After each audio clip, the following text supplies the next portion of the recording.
Well, we were older when we had Van. We have 3 grown children, and so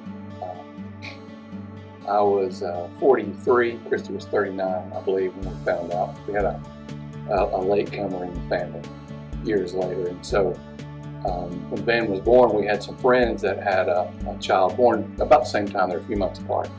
So early on, as the kids were growing up, the 2 little boys were growing up together, we began to notice some signs there that we might not have noticed if another little boy wasn't around them so much. And Van was diagnosed, I believe, when he was about 1.5 years, before 2 years old. Official diagnosis of 2. They said his official diagnosis was moderate to severe autism.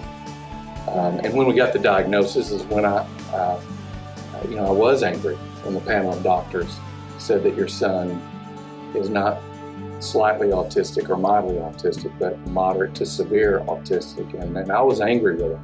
When I mean angry, I was angry.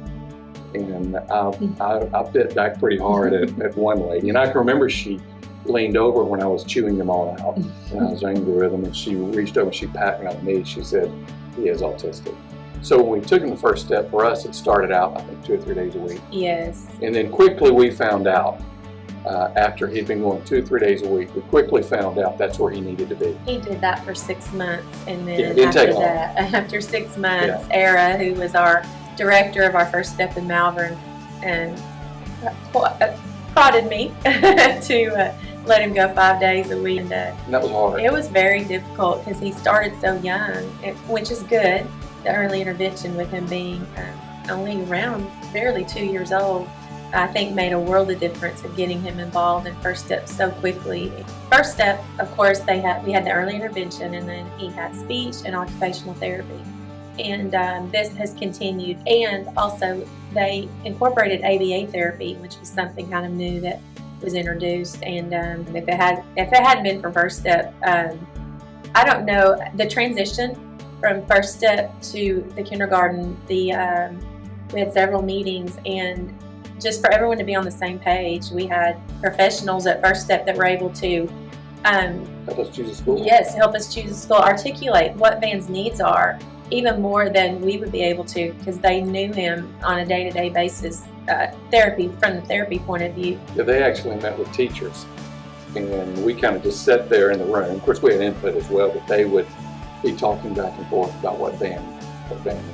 And they helped us find that school with the right faculty that understood what we were dealing with. He's in kindergarten now, and he loves school. He would never have been able to sit in. He actually sits in sometimes now in classes in kindergarten by himself without an aide. He would have never been able to do that if it hadn't been for First Step. No way, it's not even close, wouldn't have been possible. We couldn't have done for him what needed to be done. So he's happy. Oh. He is the happiest kid you'd ever see. I had a good friend that said something to me one time that really changed things for me. I was talking to him one time, and he said, and I was telling him about the struggle and the diagnosis that had happened. And I remember he said, Joey, so there's nothing wrong with him. He's autistic. We all have some issue that we have to deal with. That is his issue, so there's nothing wrong with him. When I began to get that in my head, he's not broken. There's nothing wrong with him. That's just who he is, and life is different. You can't just plug in A, B, C, or D when you're dealing with a developmental delay.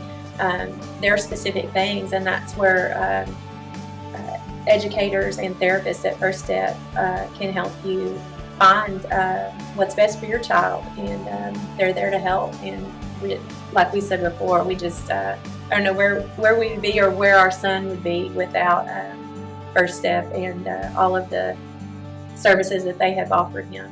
So we're very thankful for that.